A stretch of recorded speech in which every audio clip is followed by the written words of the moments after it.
ਸਤਿ ਸ੍ਰੀ ਅਕਾਲ ਜੀ। ਡੀਆਈਜੀ ਭੁੱਲਰ ਦੇ ਪਿੱਛੇ ਇੱਕ ਬਹੁਤ ਵੱਡਾ ਹੱਥ ਹੈ, ਜਿਹੜਾ ਹੱਥ ਡੀਆਈਜੀ ਭੁੱਲਰ ਨੂੰ ਲਗਾਤਾਰ ਬਚਾਉਣ ਦੀ ਕੋਸ਼ਿਸ਼ ਕਰਨ ਦਿਆ ਹੈ। ਉਹ ਹੱਥ ਕਿਹਦਾ ਹੈ? ਇਸ ਤੋਂ ਇਲਾਵਾ ਡੀਆਈਜੀ ਭੁੱਲਰ ਨੇ ਸੀਬੀਆਈ ਨੂੰ ਵੱਡਾ ਚੈਲੰਜ ਕਰ ਦਿੱਤਾ ਹੈ। ਖੈਰ ਕੀ ਕੰਪਲੀਟ ਡਿਟੇਲ ਹੈ ਅੱਜ ਦੀ ਆਪਣੀ ਇਸ ਵੀਡੀਓ ਦੇ ਵਿੱਚ ਆਪਾਂ ਜਾਣਾਂਗੇ।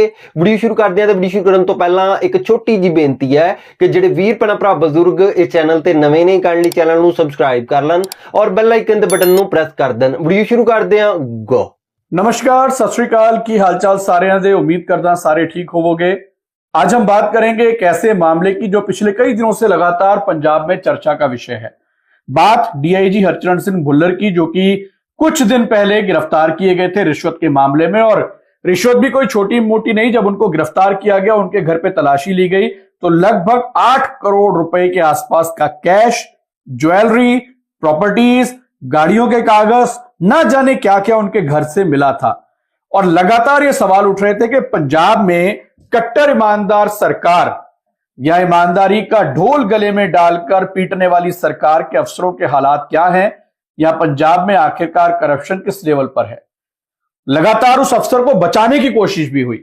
बचाने की कोशिश इस तरह से कि सीबीआई जैसे इस पूरे मामले को चला रही थी, वहीं पंजाब विजिलेंस की तरफ से भी एक एफआईआर दर्ज कर ली गई और यह कहा गया कि हम इसकी जांच करेंगे।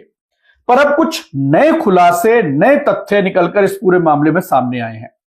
खुलासे क्या है, आज मैं बात उनकी करूंगा। और सबसे बड़ी बात कि क्या यह सब कुछ खुद डीआईजी भुल्लर कर रहे हैं, या उनके पीछे कोई है, कोई बड़ा आदमी जो नहीं चाहता कि बात बाहर आए और उनकी बात सबके सामने आ जाए।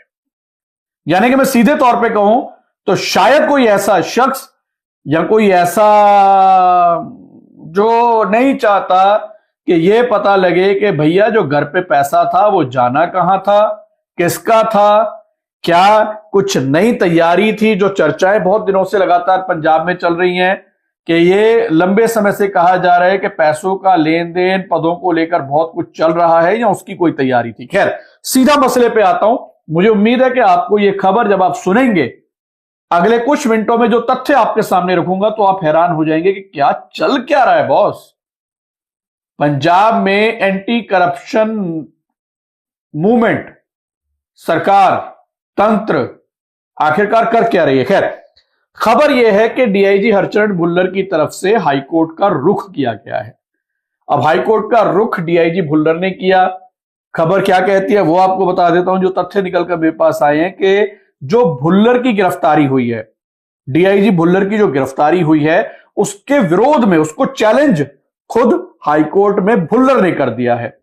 उसमें कई दलीलें दी गई हैं, कई तरह के सवाल सीबीआई पर उठाए गए हैं, और जो 4 नुक्ते दिए गए हैं, मैं आज सिर्फ बात उन 4 पॉइंट्स की करूंगा जो कि इस पिटीशन में डीआईजी भुल्लर की तरफ से दिए गए हैं। आप सुनेंगे, पहले तो आप हंसेंगे, फिर उसके बाद आप सोचेंगे भाई इतना भी कोई बेवकूफ नहीं है कि तुम्हारी इन बातों पर यकीन करे। फिर उसके बाद आप गंभीर होकर सोचेंगे कि यार ये खरा कौन रहा है, मतलब कौन है इस आदमी के पीछे कि इतना दिमाग चला के सारी चीजें की जा रही हैं। तो ऐसा है कि सीबीआई ने इनको गिरफ्तार किया था। ये गिरफ्तारी अक्टूबर में हुई थी, दिवाली से कुछ दिन पहले। मतलब दिवाली नहीं मना पाए थे भुल्लर साहब। अब मैं उसी पे आऊंगा कि क्यों नहीं मना पाए थे और वो कह क्या रहे हैं। और उसके बाद से लगातार ये सवाल खड़े हुए कि पंजाब में ब्यूरोक्रेसी क्या इस लेवल पर करप्शन कर रही है, या किसी की सियासी शय भी है, क्योंकि बहुत करीबी माने जाते हैं। डीआईजी हरचरण भुल्लर जो है वो सीएम साहब के बहुत करीबियों में से एक हैं। मेरे पास तो यह भी जानकारी है कि डीआईजी भुल्लर साहब के एक रिश्तेदार और सीएम साहब के एक रिश्तेदार इकट्ठे किसी दूसरी कंट्री में, एक शहर में रहते हैं, और वो दोनों रिश्तेदार, मैं इनकी बात नहीं कर रहा हूं, वो दोनों रिश्तेदार मिलकर व्यापार करते हैं। अब ऐसा है तो ये जांच का विषय है। मेरे पास कुछ उड़ती उड़ती खबर है, मतलब तथ्य अभी इस पे मुझे लगता है 2-4-6 महीने में बहुत कुछ निकल कर आएगा। पर खैर, मैं वो 4 पॉइंट्स पर आता हूं। वो 4 पॉइंट्स कौन से हैं? याचिका में भुल्लर साहब ने सबसे पहली बात जो ये कही कि सीबीआई का जो अधिकार क्षेत्र है वो ठीक नहीं है। मतलब उनका कहना है कि मैं पंजाब में तैनात हूं, ठीक है, मैं तो पंजाब में डीआईजी हूं, तो पंजाब की पुलिस मेरे पे कार्रवाई करे ना अगर कोई करनी है, मैंने करप्शन किया है। एक एक्ट है जिसके तहत यह था कि सीबीआई या केंद्रीय एजेंसी कोई भी, खास तौर से सीबीआई, अगर पंजाब में जांच करने के लिए आती है तो उसको पहले परमिशन लेनी पड़ेगी, पर इन्होंने कोई परमिशन नहीं ली और मुझे गिरफ्तार कर लिया। तो एक तो ये पॉइंट उन्होंने लिखा कि सीबीआई के अधिकार क्षेत्र पर सवाल खड़े किए हैं। उन्होंने कहा कि वो पंजाब में तैनात है और ऐसे में केस दर्ज करने के लिए पंजाब सरकार की अनुमति ली जानी जरूरी है, जो कि सीबीआई की तरफ से नहीं ली गई। ये एक पॉइंट है। इस पे आप क्या सोचते हैं?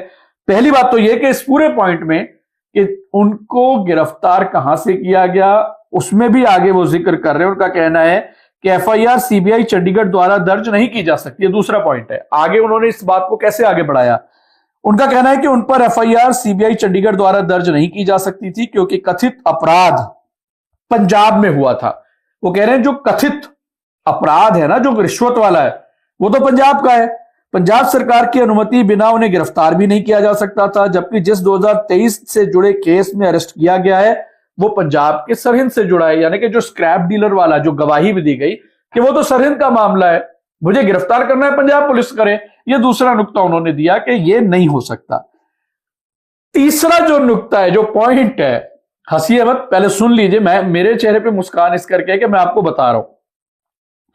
वो कह रहे हैं कि जी जो मेरे घर से सामान रिकवर हुआ है, चाहे वो 8 करोड़ का कैश है, चाहे वो गाड़ियां हैं जिनकी चाबियां लग्जरी मिली हैं, चाहे वो प्रॉपर्टीज बेनामी के पेपर हैं, वो मेरे नहीं है, मुझे नहीं पता किसके हैं।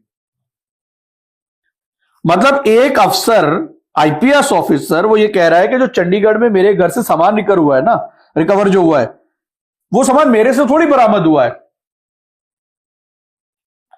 आईपीएस ऑफिसर ने करप्शन किया। कथित करप्शन की जो वो बात कर रहे हैं कि जो सामान बरामद हुआ है, जो बरामदगी सीबीआई ने की है, वो मेरे घर से हुई है, पर मेरे से नहीं हुई। आई ना हंसी? अब बड़ा सवाल है कि फिर यहां तो डीआईजी भुल्लर साहब और उनका परिवार सो रहा था, पीछे से कोई इतना कैश अलमारियों में चुपचाप छुपा कर रख गया। चोरी होती तो सुनिए कि लोग पैसा ले जाते हैं, पर ये चोरी क्या ऐसी हुई है कि लोग रख गए सामान घर पे? भाई प्रॉपर्टीज के पेपर हैं, गाड़ियों की चाबियां हैं, 8 करोड़ का कैश है, 8 करोड़ का। आप फोटो देखेंगे ना जैसे बिछा हुआ है, एक आदमी तो बेचारा उठा के भी नहीं ला सकता। भुल्लर साहब के घर पे कौन रख गया? हाँ, अगर वो पुरानी कहावत है ना एक, जो बचपन में हमने तो बहुत सुनी है कि जिस दिन दिवाली होती थी ना, उस दिन कहा जाता था कि घर और दरवाजे और खिड़कियां जो है ना वो खोल के सो, लक्ष्मी माता आएगी। तो शायद भुल्लर साहब के यहां भी कुछ ऐसा ही हुआ होगा। उन्होंने दरवाजे दरवाजे खोल के रखे होंगे दिवाली से कुछ दिन पहले। गिरफ्तारी कुछ ही दिन पहले हुई थी, तो लक्ष्मी माता आ गई। और लक्ष्मी माता आ गई तो उनको पता नहीं लगा कि भाई कहां से आ गई। मतलब ये तर्क ना अपने आप में ये बता रहा है कि बौखलाहट या कौन बचाने की कोशिश इनको कर रहा है। मतलब एक आदमी के शख्स से 8 करोड़ उसके घर से मिल जाते, वो कहता है ये जो मेरे से थोड़ी बरामद हुए। ये तर्क डीआईजी भुल्लर ने उस पिटीशन में दिया है। अगला वो क्या कहते हैं वो भी सुनिए, वो भी हैरान कर देने वाला है। आगे वो कहते हैं, चौथा पॉइंट, दूसरा वो कह रहे हैं जो एफआईआर दर्ज की गई है ना, एक अपराध की 2 एफआईआर दर्ज कैसे हो गई? सीबीआई से पहले पंजाब विजिलेंस ब्यूरो दर्ज कर चुकी है। एक अपराधी को या एक कथित करप्शन वाले केस में एक अफसर को सीबीआई गिरफ्तार करती है। थोड़े दिन बाद कोर्ट में जो पंजाब की विजिलेंस ब्यूरो कहती है जी हमने भी एक पर्चा दर्ज किया हुआ है पुरानी डेट का, जो कि आज तक वेबसाइट पर अपलोडेड नहीं है। अपलोडेड है तो पंजाब सरकार को मेरा चैलेंज है, दिखा दे। यानी कि वो कह रहे हैं सीबीआई से पहले ही मेरे पे विजिलेंस ब्यूरो ने एफआईआर दर्ज कर दी थी, तो ये कैसे कर सकते हैं? अब आप समझे कौन बचा रहा है? अब आप समझे मैं ये क्यों ये जिक्र कर रहा हूं? ये 4 पॉइंट आपको समझाने थे। एक पर तो आपको हंसी आ गई कि भाई 8 करोड़ का कैश आपके घर पे पड़ा हो और आपको पता ही ना हो, और आप कहेंगे जी पता नहीं कहां से आ गया, मेरा तो नहीं है।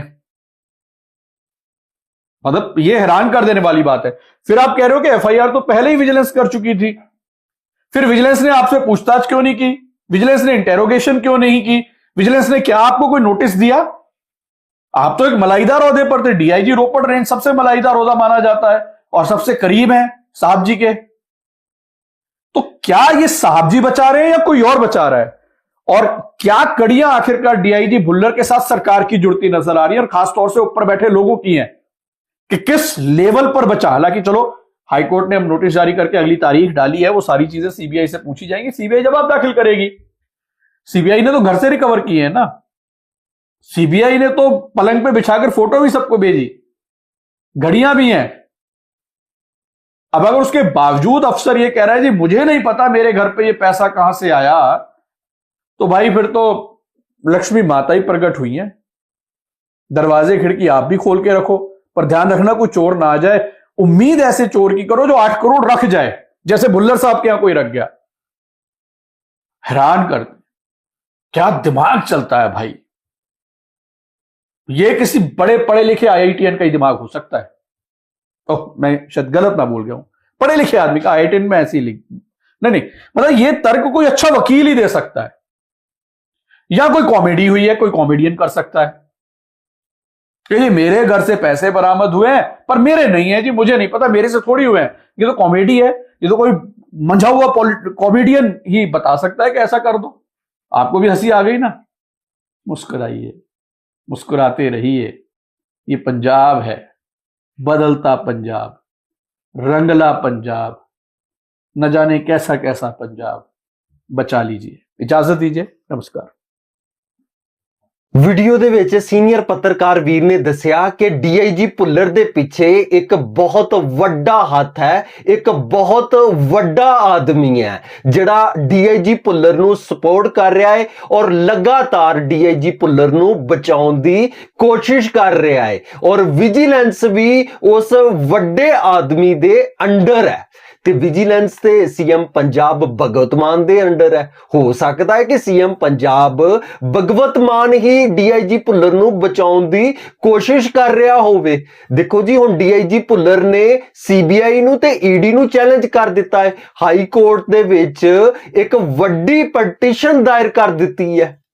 मैं हैरान हो गया कि डीआईजी भुल्लर जिहड़ा सी एडे वड्डे लेवल ते करप्शन कंज कर रहा सी, लेकिन हुण जिहड़े राज है वो खुलदे जा रहे ने। डीआईजी भुल्लर दे पिछे एक वड्डा हत्थ है ते डीआईजी भुल्लर एडे वड्डे अदारे नूं हत्थ पाउण जा रहा है, उस अदारे दे विचों कीड़े कड्ढण जा रहा है। ਜੈਨੂਇਨ ਗੱਲ ਹੈ। ਮੈਂ ਜਦੋਂ ਦਾ ਇਹ ਕੇਸ ਸ਼ੁਰੂ ਹੋਇਆ ਉਦੋਂ ਦਾ ਕਹਿੰਦੇ ਆ ਕਿ ਇਹ ਕੱਲਾ ਡੀਆਈਜੀ ਭੁੱਲਰ ਐਡਾ ਵੱਡਾ ਕਾਂਡ ਨਹੀਂ ਕਰ ਸਕਦਾ, ਇਹਦੇ ਪਿੱਛੇ ਹੋਰ ਵੀ ਵੱਡੇ ਹੱਥ ਜਿਹੜੇ ਆ ਉਹ ਜ਼ਰੂਰ ਹੋਣੇ। ਜਿਹੜੇ ਵੀਰ ਲਗਾਤਾਰ ਮੇਰੀ ਵੀਡੀਓਜ਼ ਦੇਖਦੇ ਆ ਉਹਨਾਂ ਨੇ ਅਕਸਰ ਸੁਣਿਆ ਹੋਣਾ ਮੇਰੇ ਮੂੰਹੋਂ ਕਿ ਡੀਆਈਜੀ ਭੁੱਲਰ ਦੇ ਪਿੱਛੇ ਕੋਈ ਨਾ ਕੋਈ ਵੱਡਾ ਹੱਥ ਜਿਹੜਾ ਹੈ ਉਹ ਜ਼ਰੂਰ ਹੈਗਾ ਹੈ ਤੇ ਹੁਣ ਐਸਤਾ ਕੁੰਡੀਆਂ ਖੁੱਲਣ ਲੱਗ ਪਈਆਂ। ਬਾਕੀ ਹੋਰ ਚੰਦ ਇੱਕ ਦਿਨ ਹੈ ਉਹ ਵੱਡਾ ਨਾਮ ਜਿਹੜਾ ਹੈ ਉਹ ਵੀ ਸਾਹਮਣੇ ਆ ਜਾਏਗਾ। ਐਵੇਂ ਹੀ ਨਹੀਂ ਜਿਹੜੀ ਕੇਂਦਰ ਸਰਕਾਰ ਹੈ ਇਸ ਮਾਮਲੇ ਦੇ ਵਿੱਚ ਇਨਵੋਲਵ ਹੋਣ ਦੀ। ਬਾਕੀ ਵੀਡੀਓ ਦੇਖ ਕੇ ਜੋ ਮੈਨੂੰ ਲੱਗਦਾ ਸੀ ਮੈਂ ਆਪ ਜੀ ਨੂੰ ਦੱਸ ਦਿੱਤਾ। ਜੋ ਆਪ ਜੀ ਨੂੰ ਲੱਗਦਾ ਆਪ ਜੀ ਨੇ ਮੈਨੂੰ ਕਮੈਂਟ ਦੇ ਵਿੱਚ ਲਾਜ਼ਮੀ ਦੱਸਣਾ ਹੈ। ਤੇ ਇਸ ਮੇਰੀ ਅੱਜ ਦੀ ਵੀਡੀਓ ਮਿਲਦੇ ਆਪਾਂ ਨੈਕਸਟ ਵੀਡੀਓ ਦੇ ਵਿੱਚ। ਉਦ ਤੱਕ ਮੈਨੂੰ ਦਿਓ ਇਜਾਜ਼ਤ, ਰੱਬ ਰਾਖਾ।